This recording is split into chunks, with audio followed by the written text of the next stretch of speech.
it's your buddy Peace and Harmony with you here today. We're going to focus in on a viewer question, and that was regarding really some sort of threading, some sort of smear campaign, idle threats or real threats that had occurred from the aftermath of a psychopathic relationship. And I would say one of these smear campaign triangulation episodes can be one of the most disruptive, very uncomfortable, very causing you to walk on pins and needles, very agitating, and creates a real loss of feeling a loss of control when you have this sort of smear campaign or threats at the hands of a psychopathic or narcissistic abuser. Essentially, this smear campaign, they're going to tell your workplace about this and this. They're going to send pictures through the internet. They're going to display this on your social media.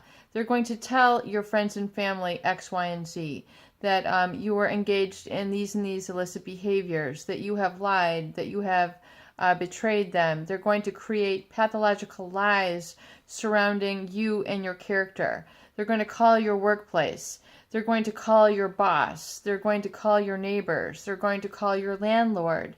They're going to come after you. They're going to have you followed.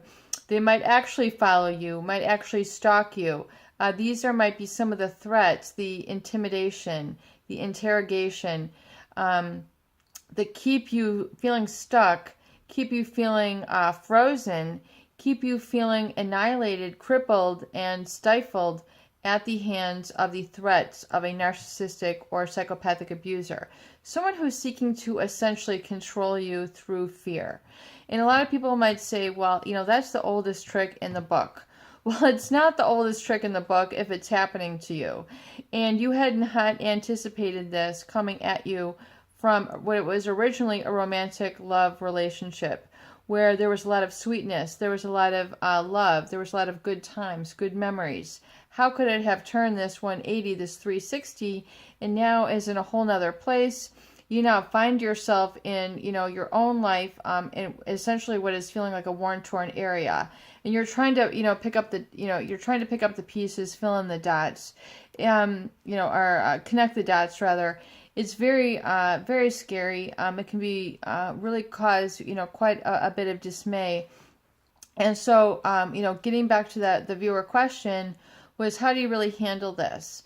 Well, realize that this is just an attempt to control and manipulate you through one of the most powerful emotions, which is fear, which is intimidation, which is making you feel powerless in essence.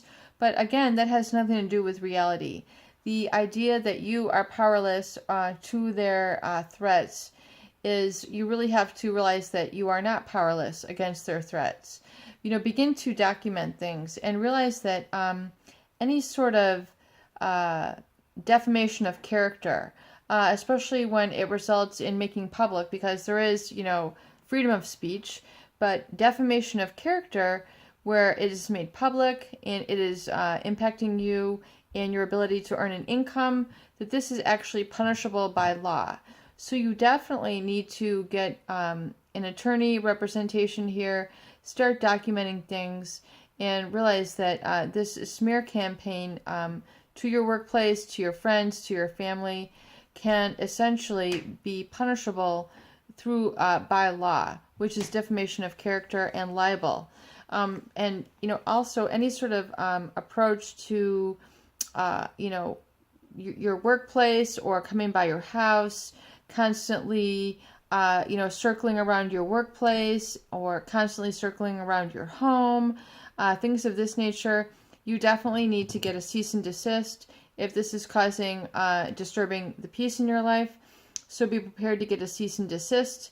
And if that does not work, you can get a restraining order on this person. So you do have legal interdisciplinary team to call on here.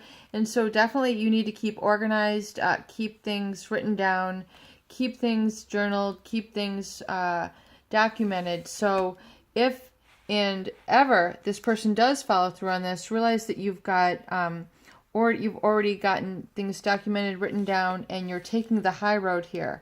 And don't allow your life to become compromised. Don't allow your life, don't, live in fear, afraid to go out, afraid to, go to work, afraid to contact your family, and things of that nature. Realize that it's just a manipulation technique. And so try to bring it down a little bit. Try to bring it down to scale, bring it down to size. Realize that this is just the person's way of staying in touch with you, in contact with you. They're obsessive compulsive disorder, which means they can't stop this sort of treatment or this sort of obsessive behavior. In essence, it's upsetting them so much that they can't control. They can't control it. They're living in that paranoia. So they're projecting that paranoia, that hypervigilance onto you. And so you need to, restore the peace, restore that sense of calming down and being grounded, unplug from other threats, and realize that oftentimes it's very idle. It has, there really is not going to be much follow through, but realize if there is follow through that you need to take recourse to law. And of course, make any other changes that you need to in terms of changing locks, changing passwords, changing bank accounts, changing phone numbers, protecting your identity, all the things that you need to do now in today's information age so that you're not feeling that you're, you've got really a sort of peace of mind and you're not feeling like this person is just constantly trying to get the upper hand. Peace and harmony with you here today. I hope these videos do help. Please share and please subscribe for more great tools, videos, discussion, and support.